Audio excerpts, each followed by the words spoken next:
Bonjour, je m'appelle Claire Simon-Brosset et j'ai eu l'honneur de présider le groupe de concertation mené par le Conseil national de l'alimentation, l'alimentation comme vecteur du bien vieillir. Donc en juillet 2023, le CNA s'est autosaisi pour aborder un enjeu majeur de santé publique dans un contexte de vieillissement de la population, l'alimentation des personnes âgées.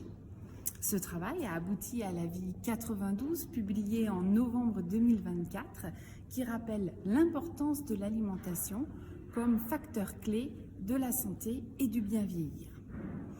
Alors, les auditions d'experts scientifiques et du terrain ainsi que les témoignages des membres du groupe nous ont permis de construire un socle commun de connaissances sur le lien entre l'alimentation et le vieillissement.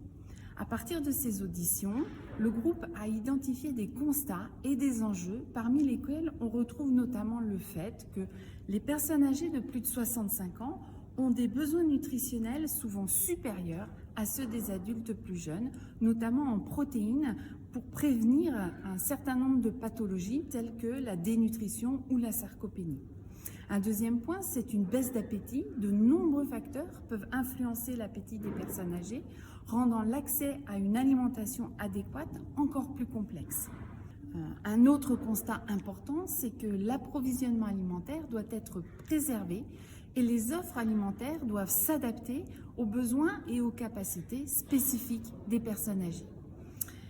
Alors, bien manger, ce n'est pas seulement bon pour la santé. Une alimentation ne doit pas seulement être saine, mais elle doit être aussi source de plaisir et de convivialité, tout en respectant les habitudes et les préférences des personnes âgées. Donc ça, c'est vraiment un point clé des constats que nous avons faits.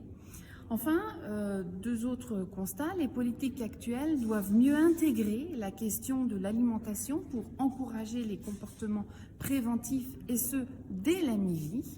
Et une attention particulière doit être portée au rééquilibrage des sources de protéines et la lutte contre le gaspillage alimentaire, tout en tenant compte des inégalités territoriales en matière d'accès à l'aide pour les personnes âgées.